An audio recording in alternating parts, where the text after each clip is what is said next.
À Paris, la Seine et bien sûr ces fameux bateaux-mouches, c'est vraiment l'image de carte postale par excellence, connue dans le monde entier.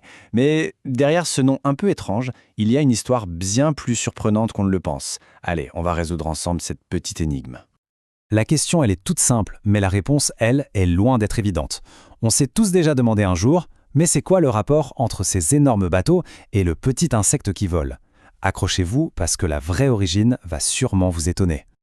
Et non, oubliez tout de suite l'image d'une invasion d'insectes sur la Seine. L'explication la plus logique est en fait complètement fausse. C'est typiquement le genre d'info totalement inutile et donc absolument indispensable.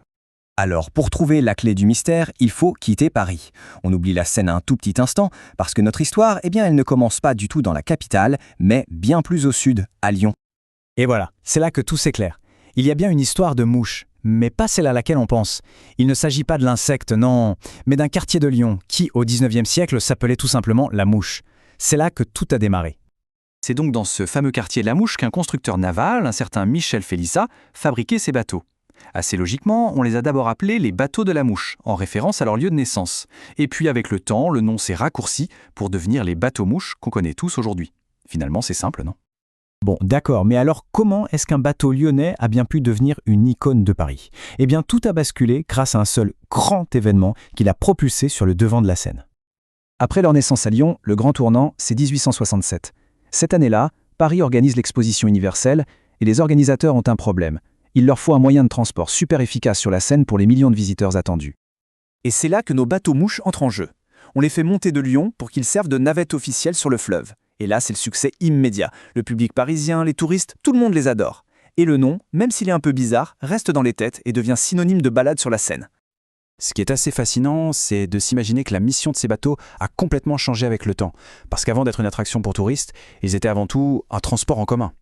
Exactement. Les Parisiens de l'époque les appelaient les omnibus sur l'eau, un surnom qui montre bien leur fonction première. C'était un vrai service de transport public, un peu l'équivalent de nos bus, mais sur l'eau, pour aller d'un quartier à l'autre de la ville. Leur histoire, c'est une sorte de transformation en 3 actes.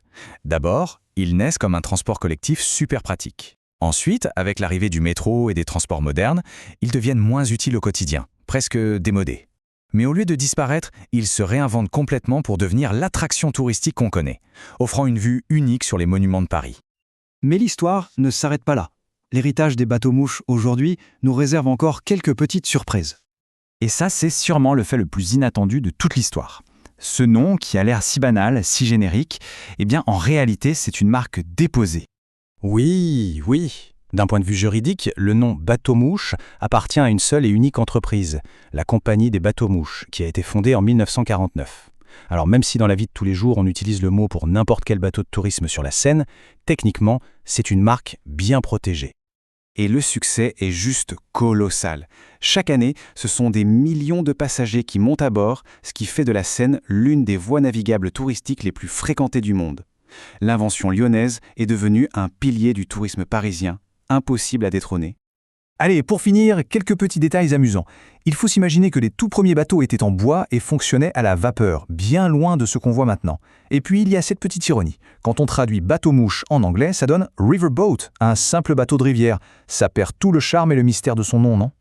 Cette histoire nous rappelle que même les choses qui nous semblent les choses les plus familières peuvent cacher des origines vraiment surprenantes. Et ça donne envie de se demander quelle autre icône de notre quotidien a une histoire secrète qui ne demande qu'à être découverte. Voilà une bonne anecdote à ressortir la prochaine fois que vous verrez la Seine. À bientôt pour une prochaine info.